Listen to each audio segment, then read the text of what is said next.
ಇದು ಸ್ಟ್ರೈಟ್ ಬರಬೇಕಿತ್ತು, ಹೀಗೆ ಬರಬೇಕಿತ್ತು. ಇದು ಸ್ವಲ್ಪ ಒಳಗುಂಟು. ಸೊ ವಿಸ್ಟ್ರಮಿಗೆ ಇದು ಫೋರ್ಕ್ ಇದು ಕಿಟ್ ಚೇಂಜ್ ಆಗಬೇಕು. ಸೊ ಪುಣ್ಯಕ್ಕೆ ಟ್ಯೂಬ್ ಟೈರ್ ಇದ್ದ ಕಾರಣ ಗಾಳಿ ನಿಲ್ತಾ ಉಂಟು ಒಳಗೆ. ಟ್ಯೂಬ್ಲೆಸ್ ಆಗ್ತಿದ್ದಕ್ಕೆ ಗಾಡಿ ಫುಲ್ ಹೋಗ್ತಿತ್ತು.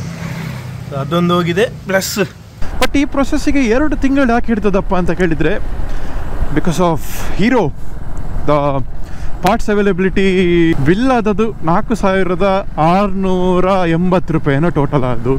ಅಷ್ಟನ್ನು ಕ್ಲೇಮ್ ಮಾಡಲಿಕ್ಕೆ ಇವರಿಗೆ 1 ತಿಂಗಳು ಹಿಡಿದಿದೆ. 1 ತಿಂಗಳು ಇವರು ಪರದಾಡಿಕೊಂಡಿದ್ರು.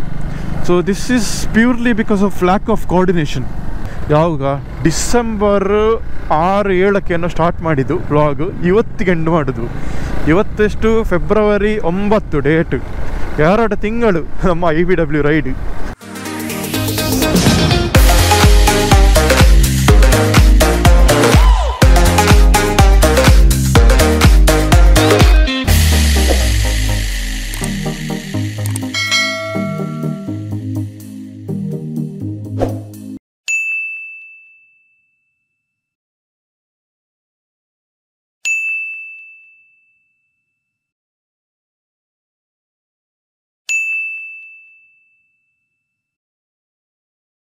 ಈಗ ನಾವು ಉದ್ಯಾವರ ಜಂಕ್ಷನಲ್ಲಿದ್ದೇವೆ, ಶಿವಸಾಗರ್ ಹೋಟೆಲ್ ಹತ್ರ. ಸೊ ಎಕ್ಸಾಕ್ಟ್ಲಿ ಇದೇ ಪ್ಲೇಸಲ್ಲಿ ನಮ್ಮದು ಆಕ್ಸಿಡೆಂಟ್ ಆದ ಮೊನ್ನೆ. ಸೊ ನಾವು ಇದೇ ಲೈನಲ್ಲಿದ್ದೇವೆ ನೋಡಿ, ಈ ಲೆಫ್ಟ್ ಲೈನಲ್ಲಿದ್ದೆವು. ಆ್ಯಂಡ್ ಎಂತಾಗಿತ್ತು ಅಂತ ಹೇಳಿದರೆ, ಈ ಲೈನ್ ರೈಟ್ ಲೈನಲ್ಲಿ ಫುಲ್ ಟ್ರಾಫಿಕ್ ಇತ್ತು, ಒಂದು ಅಲ್ಲಿವರೆಗೆ ಟ್ರಾಫಿಕ್ ಇತ್ತು. ಆ್ಯಂಡ್ ಈಚೆ ಲೈನಲ್ಲಿ ಯಾರೋ ಮಿನಿಸ್ಟರ್ ಹೋಗ್ಲಿಕ್ಕಿದ್ರು, ಹಾಗೆ ಅದನ್ನು ಬ್ಲಾಕ್ ಮಾಡಿಟ್ಟಿದ್ರು. ಸೊ ಟ್ರಾಫಿಕ್ ಪೊಲೀಸ್ ಸಾಧಾರಣ ಇಲ್ಲಿ ನಿಂತಿದ್ರು, ಈ ಪೋರ್ಷನಲ್ಲಿ ನಿಂತಿದ್ರು. ಸೊ ನಾವು ಇಲ್ಲಿಂದ ಬರ್ತಿರೋದನ್ನು ನೋಡಿ ಸ್ಟಾಪ್ ಅಂತ ಮಾಡಿರೋದು, ನಿಲ್ಲಿಸಿದ್ರು ನಮ್ಮನ್ನು. ನಿಲ್ಲಿಸುವಾಗ ನಾವು ಸಹ ಇಲ್ಲಿ ನಿಲ್ಲಿಸಿ ನೋಡಿ, ಎಕ್ಸಾಕ್ಟ್ಲಿ ಈಗ ಈ ಮಿಡಲ್ ಉಂಟಲ್ಲ, ಸೊ ಇಲ್ಲಿ ಬಂದು ನಾವು ನಿಲ್ಲಿಸಿದೆವು. ಅದು ಎಂತಾಯಿತು, ಸಡನ್ ಒಂದು 60-70 ಸ್ಪೀಡಲ್ಲಿ ಇದ್ದಾವಲ್ಲ. ಸಡನ್ ನಿಲ್ಲಿಸುವಾಗ ನನ್ನ ಹಿಂದೆ ರಾಮನಾಥ್ ಇದ್ದ, ಬಂದು ನಂಗೆ ಹೊಡೆದ. ರಾಮನಾಥ ಹಿಂದೆ ಸಂಜಯ್ ಬಾಯ್ ಇದ್ದರು, ಅವ್ರು ಬಂದು ರಾಮನಾಥಿಗೆ ಹೊರಟರು. ಹಾಗೆ ನಮ್ಮ 3 ಬೈಕ್ ಸಹ ಸಾಧಾರಣ ಇಲ್ಲಿ ಬಿದ್ದಿದ್ದು. ಸೊ ಇಲ್ಲಿ ಬಿದ್ದು ಈಗ ಇದೆಲ್ಲ ಆಯಿತು. ಸೊ ಫಸ್ಟ್ ಥ್ಯಾಂಕ್ಸ್ ಹೇಳಬೇಕು ಇಲ್ಲಿ ಅವರ ಲೋಕಲ್ಸಿಗೆ. ಸೊ ಈ ಅಂಗಡಿಯವರು, ಹೋಟೆಲ್ನವರು ಎಲ್ಲ ಸಪೋರ್ಟಿಗೆ ಬಂದಿದ್ದಾರೆ. ಆ್ಯಂಡ್ ಈಗ ಆಫ್ಟರ್ ಮ್ಯಾಥ್ ಆಗ್ತಾ ಉಂಟು ನಮ್ಮದು. ಈಗ ಯಾವುದಾದ್ರು ಪಾರ್ಟ್ಸ್ ಯಾವ್ದಾದ್ರು ಬಿದ್ದಿದೆ ಅಂತ ಹುಡುಕ್ತಿದ್ದೇವೆ ಇಲ್ಲಿ ನಮ್ಮ ಬೈಕಿದು. ಅದೇ ನಾನು ತಿಕ್ಕೊಂಡು ಸೊ ಅದೀಗ ನಡೆದ ಒಂದು ಇನ್ಸಿಡೆಂಟ್. ಸೊ ಇಲ್ಲಿಗ 2 ವಿಷಯ ಅಂತಂದೇಳಿದ್ರೆ, ಒಂದು ಅವರು ಹೈವೇಲಿ ಹೋಗೋರನ್ನು ಬಿಡಬೇಕಿತ್ತು ಪೊಲೀಸವರು. ಬಟ್ ಇವರ ಅಂದರೆ ಒಬ್ಬರೇ ಪೊಲೀಸ್ ಇದ್ದದ್ದು, ಅವರು 2 ಲೈನನ್ನು ಕಂಟ್ರೋಲ್ ಮಾಡ್ತಿದ್ರು. ಸೊ ಅವರ ಮಿಸ್ಕಮ್ಯುನಿಕೇಷನಿಂದ ಆ್ಯಕ್ಚುಲಿ ನಾವು ನಿಲ್ಲಬೇಕು ಅಂತ ನಮಗೆ ಫೀಲ್ ಆಯಿತು. ಹಾಗೆ ನಾವು ನಿಲ್ಲಿಸುವಾಗ ಹಿಂದೆಂದ ಸಾಧಾರಣ ಒಂದು 1 ಮೀಟರ್ಸ್ ಅಷ್ಟು 3-4 ಬೈಕ್ ಅಷ್ಟು ಗ್ಯಾಪ್ ಇತ್ತು. ಆದರೆ ನಮ್ಮದು ಸ್ಪೀಡ್ ಸಾಧಾರಣ ಒಂದು 60-70 ಇದ್ದ ಕಾರಣ ನಮಗೆ ಅದು ಸಡನ್ ಬ್ರೇಕ್ ಹಾಕುವಾಗ ಉಂಟಲ್ಲ, ಎದುರಿನವ್ರು ನಿಲ್ತಾರೆ, ಬಟ್ ಹಿಂದಿನವರಿಗೆ ನಿಲ್ಲಿಕ್ಕಾಗೋದು. ಆದ ಕಾರಣ ಒಂದರಿಂದ ಹಿಂದೆ ಒಂದು ಇದಾಗಿ ಆಕ್ಸಿಡೆಂಟ್ ಆದಾಗಾಗಿ ಇಲ್ಲಿ ಹೀಗೆ ನಾವು ಬಿದ್ದೆವು. ಅದು ಫುಲ್ ಇಲ್ಲಿ ನಡೆದ ಕತೆ.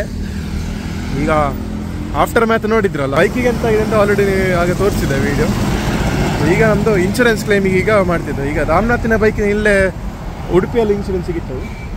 ನೆಕ್ಸ್ಟ್ ನನ್ನ ಬೈಕನಿಗೆ ಮಂಗಳೂರಲ್ಲಿ ಇಡಬೇಕು. ನೋಡ ಅದರದ್ದು ಪ್ರೊಸೆಸ್ ಮತ್ತೆ ಹೇಳ್ತಾನೆ ಎಂಥ ಕತೆ ಅಂತ. ಇದು ಸ್ಟ್ರೈಟ್ ಬರಬೇಕಿತ್ತು, ಹೀಗೆ ಬರಬೇಕಿತ್ತು. ಇದು ಸ್ವಲ್ಪ ಒಳಗುಂಟು. ವಿಸ್ಟ್ರಮಿಗೆ ಇದು ಫೋರ್ಕ್ ಇದು ಕಿಟ್ ಚೇಂಜ್ ಆಗಬೇಕು. ಸೊ ಈಗ ಮಡ್ಗಾರ್ಡ್ ತೆಗ್ದೆವು, ಯಾಕೆಂದರೆ ಈ ಮಡ್ಗಾರ್ಡ್ ಹೋಗಿ ಇಲ್ಲಿ ಟಚ್ ಆಗ್ತಿತ್ತು. ಸೊ ಇಲ್ಲಿ ಟಚ್ ಆದ ಕಾರಣ ಅದು ರಿಟರ್ನ್ ಬರ್ತಿರ್ಲಿಲ್ಲ, ಅದು ಹೀಗೆ ಒಳಗೆ ಜಾಮ್ ಆಗಿ ಕೂತ್ಕೊಳ್ತಿತ್ತು. ಸೊ ವಿಸ್ಟ್ರಮಿಗೆ ಈ ಕೆಲಸ ಉಂಟು. ಈಗ ನನ್ನ ಎಕ್ಸ್ಪಲ್ಸಿಗೆ ಅದು ರಿಮ್ಮೆ ಬೆಂಡಾಗಿದೆ ನೋಡಿ. ಇದು ಲೈನ್ ನಿಮಗೆ ಸರಿ ಗೊತ್ತಾಗ್ತದೆ. ಇದು ಇಲ್ಲಿ ಈ ಏರಿಯಾ ಅಲ್ಲ ನೋಡಿ, ಇಲ್ಲಿ ನೋಡಿ ರಿಮ್ಮೆ ಬೆಂಡಾಗಿದೆ. ಪುಣ್ಯಕ್ಕೆ ಟ್ಯೂಬ್ ಟೈರ್ ಇದ್ದ ಕಾರಣ ಗಾಳಿ ನಿಲ್ತಾ ಉಂಟು ಒಳಗೆ. ಟ್ಯೂಬ್ಲೆಸ್ ಆಗ್ತಿದ್ದಕ್ಕೆ ಗಾಡಿ ಫುಲ್ ಹೋಗ್ತಿತ್ತು. ಅದೊಂದು ಹೋಗಿದೆ. ಪ್ಲಸ್ ಹಿಂದೆ ರ್ಯಾರ್ ಎಂಡ್ ನೋಡಿ ಫುಲ್ ಬೆಂಡಾಗಿದೆ. ಮತ್ತು ಇದು ಸ್ವಲ್ಪ ಈ ಸೆಟ್ಟಿಂಗ್ ಸ್ವಲ್ಪ ಇದಾಗಿದೆ, ಫ್ರಂಟ್ ಕಾನ್ಸೆಪ್ಟ್ ಇದು.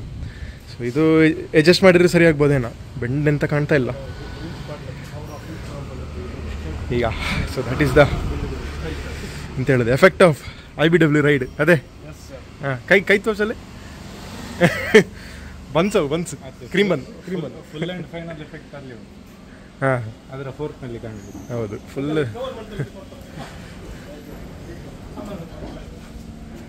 ಬೆಂಡ್ ಉಂಟು. ಆಫ್ಟರ್ 2 months ನನ್ನ ಬೈಕ್ ಈಗ ವಾಪಸ್ ಸಿಕ್ಕಿತ್ತು. 2 months ಅಂತ ಹೇಳ್ತಾ ಯಾಕೆ ಹೇಳಿದೆ ಅಂತ ಹೇಳಿದರೆ, ಲಿಟ್ರಲಿ 2 months ತಗೊಂಡಿತ್ತು ಬೈಕ್ ರಿಪೇರಿ ಆಗಲಿಕ್ಕೆ. ಸೊ ಮಿಡ್ಲಲ್ಲಿ ನಾನು ರೈಡ್ ಹೆಚ್ಚು ಮಾಡ್ತಿರಲಿಲ್ಲ because of some commitments, and bike ಈಗ ಕಂಪ್ಲೀಟ್ಲಿ ಫಿಕ್ಸ್ ಆಗಿದೆ. ಸೊ ಏನೆಲ್ಲ ರಿಪೇರಿ ಆಗಿತ್ತು ಅಂತ ಹೇಳಿದರೆ, ಹಿಂದಿನ ವೀಲ್ ಒಂದು ಚೇಂಜ್ ಮಾಡ್ಯಾರೆ, ವೀಲ್ ಅಂತೇಳಿ ರಿಮ್ ಒಂದು ಚೇಂಜ್ ಮಾಡ್ಯಾರೆ, ಪ್ಲಸ್ ಎಕ್ಸಾಸ್ಟಿನ ಗಾರ್ಡ್, ಮತ್ತು ಫುಟ್ ಪ್ಯಾಕ್, ಕ್ರಾಶ್ ಗಾರ್ಡ್, ಮತ್ತು ಬ್ರೇಕ್ ಲಿವರ್ ಅಷ್ಟೇ ಚೇಂಜ್ ಮಾಡಿದೆ ನನ್ನ ಗಾಡಿಯಲ್ಲಿ. ಅಂದರೆ ಅಷ್ಟೇ ಡ್ಯಾಮೇಜ್ ಆದ್ದು. ಸೊ ಅದನ್ನು ಅವರು ಚೇಂಜ್ ಮಾಡಿ ಕೊಟ್ಟಿದ್ದಾರೆ. ಬಟ್ ಈ ಪ್ರೊಸೆಸ್ಸಿಗೆ 2 ತಿಂಗಳು ಯಾಕೆ ಹಿಡ್ತದಪ್ಪ ಅಂತ ಕೇಳಿದರೆ, because of hero the parts availability ಸಾಧಾರಣ 3 ವಾರ ತಗೊಂಡಿತ್ತು ಅವರಿಗೆ. ಒಂದು ಕ್ರ್ಯಾಶ್ ಗಾರ್ಡ್, ಎಕ್ಸಾಸ್ಟ್ ಗಾರ್ಡ್ ಮತ್ತು ಬ್ರೇಕ್ ಲಿವರ್ ತರಿಸಲಿಕ್ಕೆ 3 ವಾರ ಹಿಡ್ತಿತ್ತು ಅವರಿಗೆ.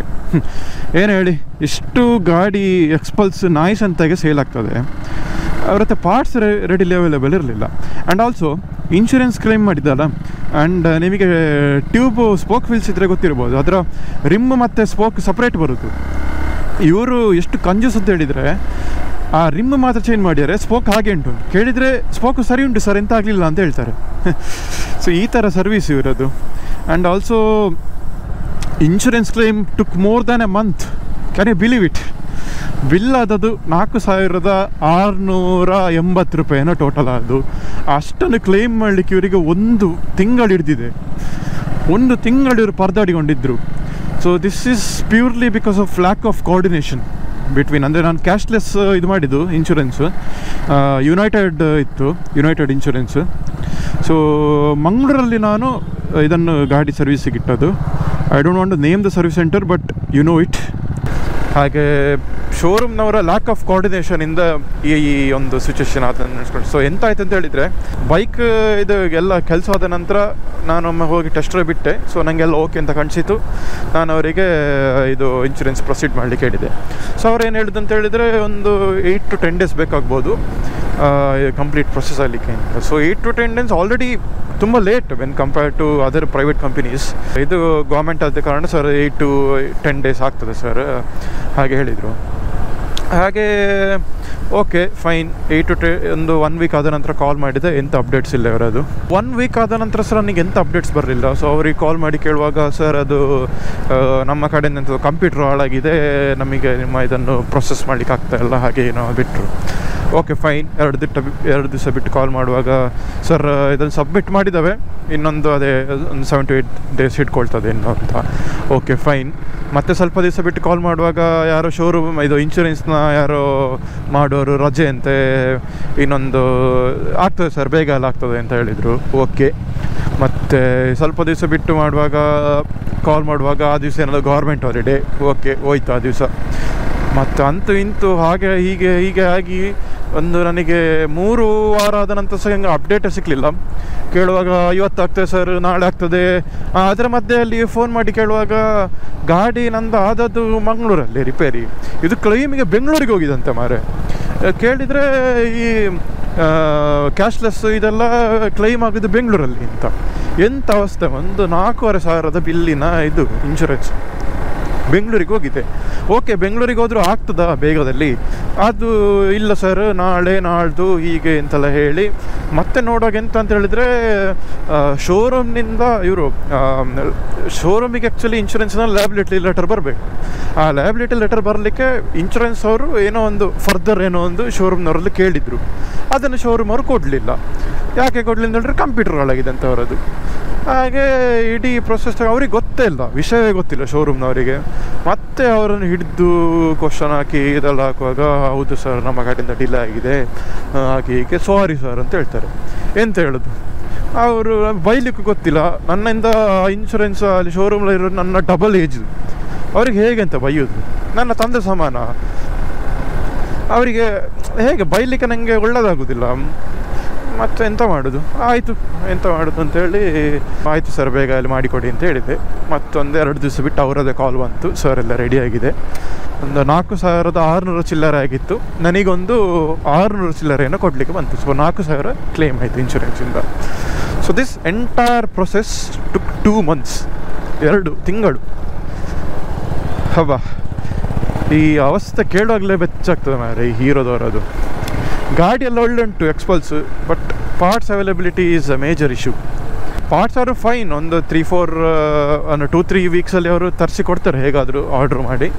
ಬಟ್ ಇನ್ಶೂರೆನ್ಸ್ ಇದು was completely horrible. The coordination between the showroom and the insurance company was horrible. ಅಂತೂ ಫೈನಲಿ ಆಯಿತು, ನನ್ನ ಗಾಡಿ ರೆಡಿ ಆಯಿತು. ನಿನ್ನೆ ಇಟ್ಕೊಂಡು ಬಂದೆ.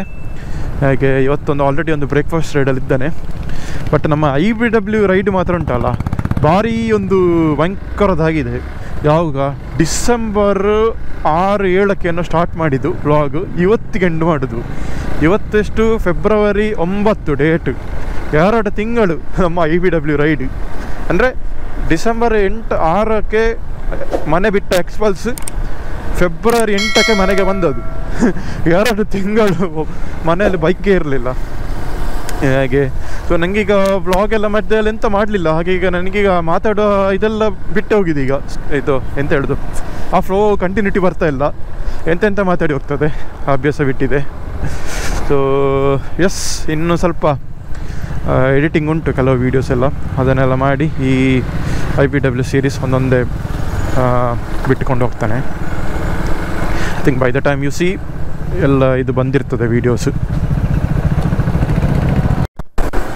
ಸೊ ಅಲ್ಲಿಗೆ ಫೈನಲಿ ನಮ್ಮ IBW ಸೀರೀಸ್ ಮುಗಿತದೆ. ಸೊ ಹೋಪ್ಫುಲಿ ಲೈಕ್ ಆಗ್ತದೆ ಅನ್ಸ್ಕೊಳ್ತೇನೆ. ಇಷ್ಟು ಅಂತ ಹೇಳ್ತು ಡಿಲೇಡ್ ವೀಡಿಯೋ, ಅದಕ್ಕೆ ನಾನು ಇನ್ನೂ ಇದರ ವೀಡಿಯೋ ಯಾವುದು ಬಿಟ್ಟಲಿಲ್ಲ. ಸೊ ಎಲ್ಲ ಪ್ರೊಸೆಸ್ ಕಂಪ್ಲೀಟ್ ಆಗಲಿ, ಮತ್ತೆ 1 by 1 ಎಡಿಟ್ ಮಾಡಿ ಹಾಕುವ ಅಂತ. ಓಕೆ, ನೆಕ್ಸ್ಟ್ ಸೀರಿಯಲ್ ಸಿಕ್ಕುವ. ಅಲ್ಲವರೆಗೆ ಲೈಕ್ ಮಾಡಿ, ಶೇರ್ ಮಾಡಿ, ಕಮೆಂಟ್ ಮಾಡಿ, ಸಬ್ಸ್ಕ್ರೈಬ್ ಮಾಡಿ. ಬಾಯ್ ಬಾಯ್.